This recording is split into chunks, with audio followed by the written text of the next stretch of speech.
Yes, hello ladies and gentlemen. Reka nongere ngusuhuze wewe aho uri hose. Nizere ko ukomeje kumera neza.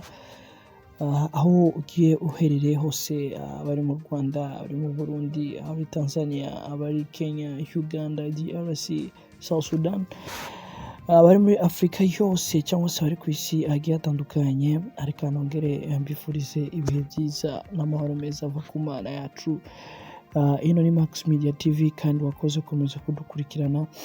Niba utarakora subscribe reka nkwibutse ubanze ukandaho ahantu hasa n'umutuku, ukande kukazogera. Yes, ubundi uza kuba uduhaye support ikomeye cyane. Ni Gaga to the Max nk'ibisanzwe. Ino ni Max Media TV. Ndazi ko mukomeje kudukurikirana kandi twariyemeje kuhama tubazanira ibintu biri gutrendinga, especially mu entertainment. Uyu munsi rero guys twanyarukiye cyane mu gihugu cy'u Burundi ari kuvugwa amakuru ku legend twamenye cyane, legend abantu benshi bamenye cyane muri game y'umuzika mu Burundi. Reka nkubutse, niba ukoze subscribe reka ukore share ukore like kugira ngo uwo ari we wese abashe kubona kino kiganiro cyangwa se abashe kubona buri kiganiro uploadinze cyangwa se any notification. Yes, rero guys, legend ari kuvugwaho cyane mu gihugu cy'u Burundi ni legend yitwa Lolilo Simba Chambara Burundi. Ni umwe mu baririmbyi twagiye tumenya kera mu ndirimbo za kera, umwe kandi mu bazina mu ruhando rwa muzika muri East Africa.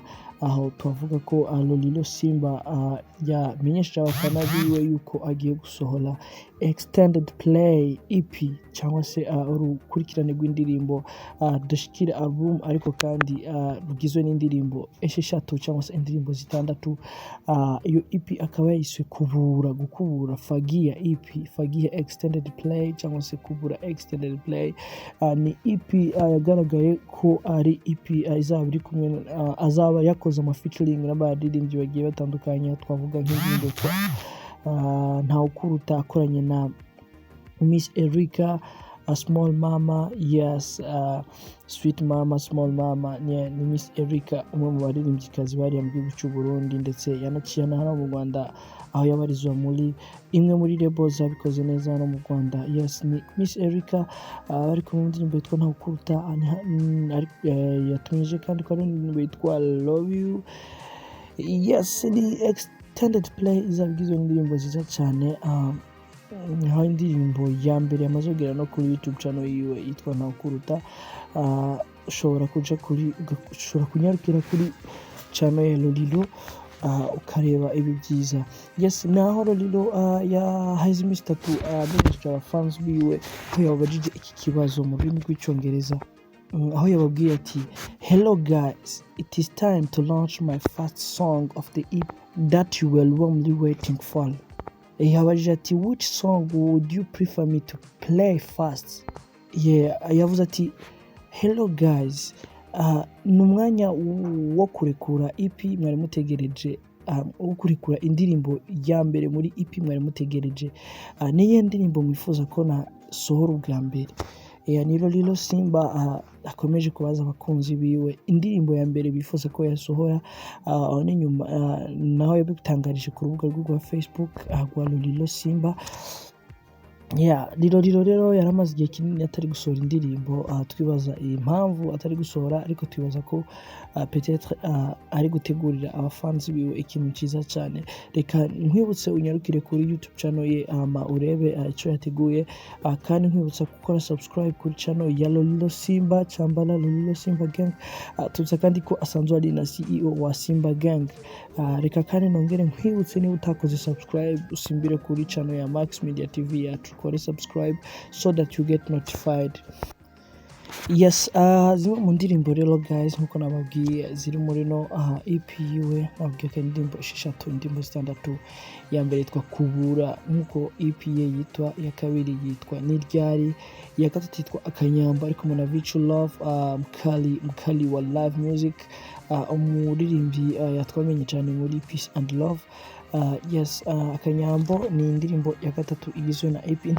Yes, indirimbo ya kane ni Ntawukuruta.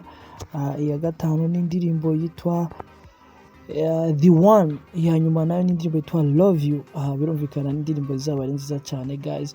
Ni indirimbo kabisa dutegereza amatsiko. Tubibutsa kandi ko ibinyamakuru byinshi byagiye bitandukanye byagiye byandika kuri no EP ya Lolilo, Simba, Chambara Nama, Chambara Burundi.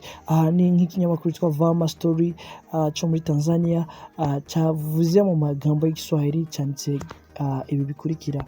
Cyanditse kivuga ngo jamani, nasikia Burundi kumekuja legend Lolilo Simba kuachia EP yake ambayo ilikuwa inasubiliwa na watu wengi sana, ambayo imekuwa inasubiliwa kwa hamu, kwa hatimaye imeanza kuweka kwenye YouTube yake.